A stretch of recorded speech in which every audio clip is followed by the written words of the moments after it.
Every week on Bullseye, we like to leave you with a culture tip from me. We call it the outshot. So I was at the intersection of Alvarado and Wilshire in Los Angeles. I was a block away from my office, waiting for the light to change in my car, and I was sobbing. I don't know what reaction I expected to have when I put on that particular podcast, this one episode of 99% Invisible that was called Curb Cuts. I knew because a few people had said something to me about it on Twitter, that it was about Ed Roberts, who was my dad's best friend, died when I was a teenager.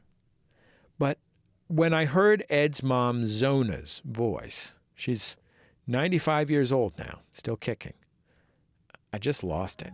Within a few days, he was in the hospital, and within 2 days of that, he was rushed to an iron lung because he couldn't breathe anymore on his own. And then there was Ed.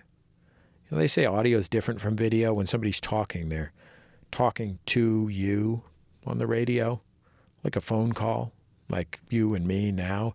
And to hear Ed was almost more than I could handle, almost too intimate. Think about your own life. If you had people taking care of you, making all your decisions, what is there to life, really? My dad worked for Ed for a long time in the 80s and 90s. He and Ed actually went to college together at UC Berkeley in the early 60s, and they lived these parallel lives of activism. My dad at the time was helping to start the Veterans Peace Movement. Ed was fighting for the rights of people like himself, people living with disabilities. Ed caught polio as a kid, just before the vaccine, 2 years before the vaccine, and he ended up paralyzed. He could move his head and his neck, and he could move 2 of his fingers, and I just read on Wikipedia now that he could move a couple of toes. He had to be in an iron lung to breathe until he taught himself this thing called frog breathing, gulping air with his mouth and neck. He could do that for a little bit. It's this thing that divers do. A wheelchair plus the frog breathing let him leave his iron lung, but not for very long. But Ed and his mom were perseverant. Ed finished high school. He'd been a teenager when he got sick, and he applied to college. UC Berkeley said they couldn't take him because they didn't have a dorm that could keep him alive. But Ed and Zona didn't think that was good enough. Eventually, they forced Berkeley to transform a wing of the on-campus hospital into a dormitory. That was Ed and Zona's rule, that it had to be a dorm with health services, not a hospital that he was allowed to live in. And that was the start of the independent living movement. There are very few people, even with the most severe disabilities, who can't take control of their own life. The problem is that people around us don't expect us to. Ed started the movement on campus. He and his wheelchair buddies were called the Rolling Quads. They fought the city and the university for the right basically to live like people, to be included in normal life, to get around and have jobs and all that stuff. Their efforts made buildings on campus accessible, then street corners in Berkeley, then the state of California, and then after 30-some years of fighting, the United States. And with today's signing of the landmark Americans for Disabilities Act, every man, woman, and child with a disability can now pass through once closed doors into a bright new era of equality, independence, and freedom. This historic act is the world's first comprehensive declaration of equality for people with disabilities, the first. The achievements of the movement were incredible. They gave so many of us a life and protection under the law. But that wasn't really why I was crying. I was crying because I remember Ed. I mean, I was a kid when I knew him. I remember he was scary, for one thing. He was a big guy. He seemed bigger lying in his iron lung in his living room in Rockridge in Oakland. His chair, and he ended up using this big motorized wheelchair, which he steered with his fingers. In his chair, he was just as intimidating. He had this breathing tube that made this loud kind of sucking, whooshing sound every 10 or 20 seconds when he clamped his mouth down onto it so he could breathe.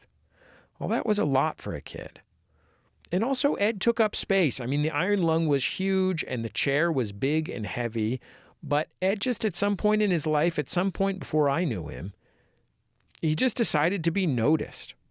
He decided that if people were going to look at him, if they were going to look at him and think that he was grotesque or pitiable, that he would just occupy their gaze, be there and be big and be tough and be heard.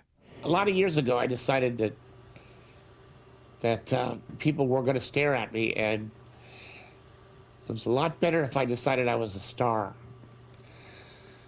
rather than a helpless cripple. There's a moment in the 99% Invisible episode that got me pretty good. A doctor, when he was younger, told Ed that he was destined to be a vegetable.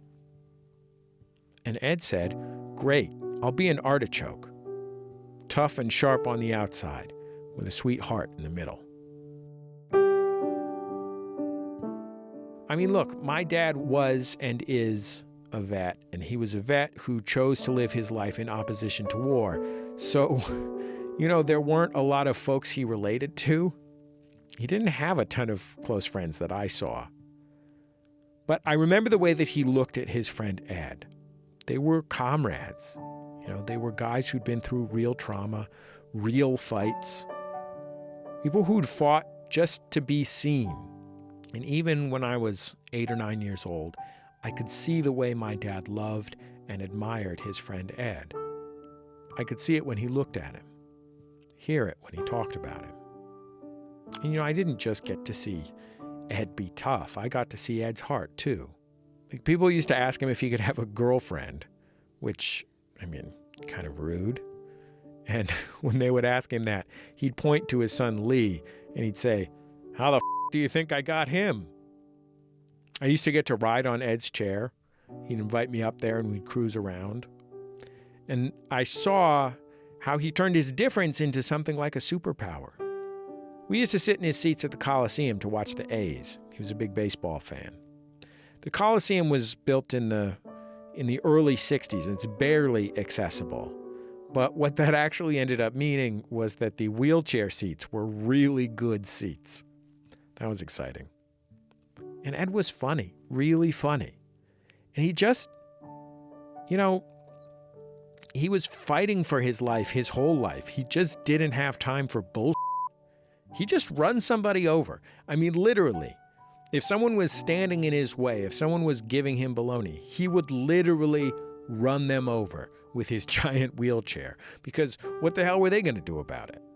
If Ed caught somebody pitying him, he would tell them off. He was ferocious. When those folks who couldn't walk were getting out of their wheelchairs and crawling up the steps of Congress, demanding the Americans with Disabilities Act, I knew that they had Ed's spirit, even though Ed himself couldn't crawl just as much as he couldn't walk. And so that's why I was crying in my car at a stoplight in Los Angeles, thinking about my dad and his friend and those memories from childhood. I was 13 when Ed died, and it was nice to hear his voice. I've had people come up to me and say, "Oh, I'd rather be dead than be like you." Good morning. And they miss it so much because life is such a joy. There's so much to life if you're into it.